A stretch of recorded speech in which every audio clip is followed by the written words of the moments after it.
Hi, I'm recording this video in case anybody else can find it useful. One of my wheels stopped working. I tried replacing the whole wheel, and even after replacing the wheel, it would still just spin in circles. And I think that's because I like to run it through water, which is not a good thing to do with it. And it looks like on the motherboard, which I have here, I'm guessing it's probably one of these transistors or something blue. That'd be a guess because it has like some corrosion around it. I don't know if you could see some there. Let's see. So I suspect it was the motherboard. I bought another one from Amazon. It says if it's Model 1, or it says it's for an i1, and this is, but works with i2 and i3. This is an i3. So I put it in, and when I connected everything, my vacuum now says it's an i1.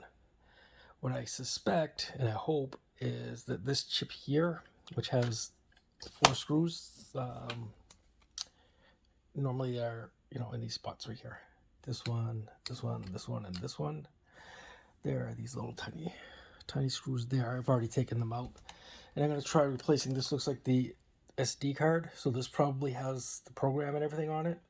And that's probably how it figures out if it's an i3 or an i2 or an i1. Because the boards themselves, the motherboards, appear to be identical.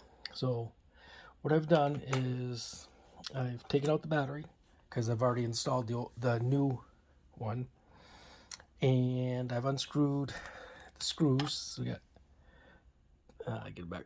Here we go. We got one here, one here, one here, one here, one here, and I think that's it. And then also you have to take off this guy.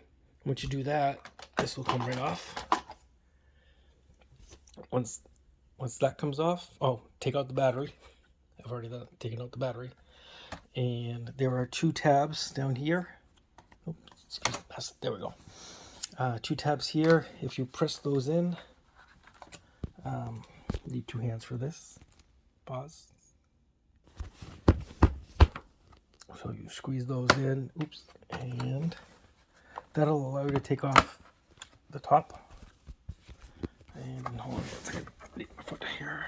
And then you should be able to pop the top off. There's no screws holding this in. It's just those clips there, and looks like those 2 pieces there that fit over there. So luckily, I found when you do that, you have easy access to the card without having to pull everything apart. So I'm going to try to take this off, take this one out, put the other one in, and reassemble everything, and we'll see if it now thinks it's an i3 again. One thing to mention is these screws have a weird head on them. Well, not weird, I'm sure it's a standard. It's T6, so I need a T6 screwdriver to get those out, so I'm going to take those out. Okay, the screws are out, and I'm just going to pull that out and grab my new one. Where'd I put it? I mean, my existing one. Gotta be here someplace.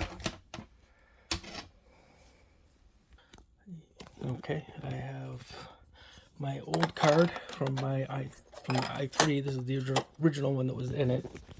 I'm gonna reseat that and screw that in.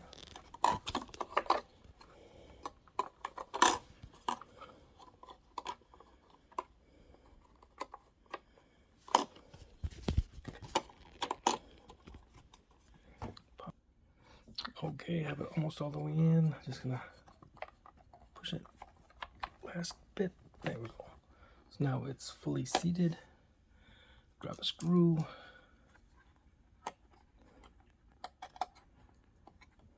And T6 screwdriver. Oops.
put that in, and now I can take the cover, just sit it back on there, wiggle it into place, and just push down on it, and that's all secured. Take your battery. Don't forget to put your battery in. I've done that before. It's a pain in the butt. And this guy. And let's switching tools. I'll put a new bit in. This is a Phillips head.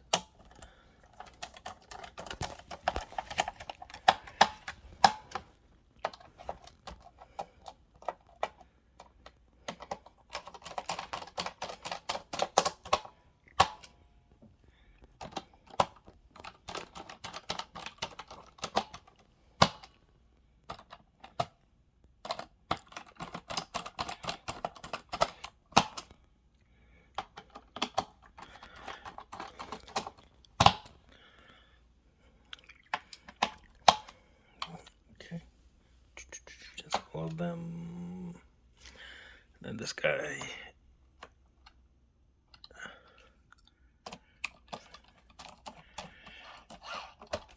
Okay, and it's all back assembled.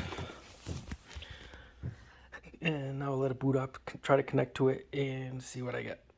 And if you see this video, it means it was successful, and now I have back to an ithe, but we'll see.